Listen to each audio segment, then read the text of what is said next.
हो रही तो इस जादुई नुस्खे को ज़रूर आजमाएं। सिर्फ 3 दिन में आपकी हाई शुगर नॉर्मल हो जाएगी। ये एक आजमूदा नुस्खा है, शुगर के मरीज़ इसको लाजमन इस्तेमाल करें। इससे पहले कि मैं आपको इस जादुई नुस्खे के बारे में डिटेल से बताऊं, आप प्लीज़ मेरा चैनल सब्सक्राइब कर लें। नीचे लगे रेड सब्सक्राइब बटन को दबा दें और इसके साथ लगे बेल आइकन को लाजमी प्रेस करें ताकि आपको मेरी डेली न्यू वीडियोस सबसे पहले मिल सकें। और आपने मकई का आटा लेना है 1 प्याली, जौ का आटा लेना है 1 प्याली, गंदम का आटा 1 प्याली, चने का आटा 1 प्याली और गंदम की भूसी आपने लेनी है आधी प्याली। तरीका इस्तेमाल ये है कि इन तमाम अज्जा को मिक्स करके अपने पास रख लें। दिन में जब भी खाना खाना हो तो इस आटे की रोटी बनाकर खाएं। आम आटे की रोटी नहीं खानी।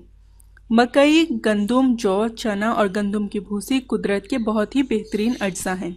मकई, गंदम, जौ और चने के आटे में ऐसे विटामिन्स मौजूद होते हैं जिनकी हमारी बॉडी को बहुत ज़रूरत होती है।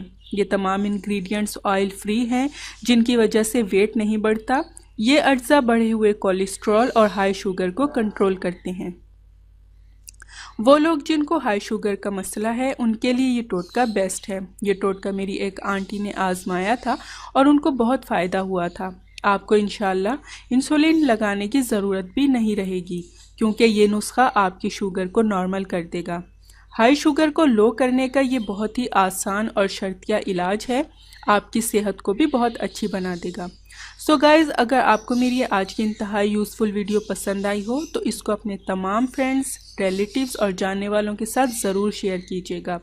मेरा चैनल सब्सक्राइब करना ना भूलिएगा। नेक्स्ट वीडियो तक के लिए मुझे इजाज़त दीजिए। अल्लाह हाफिज़।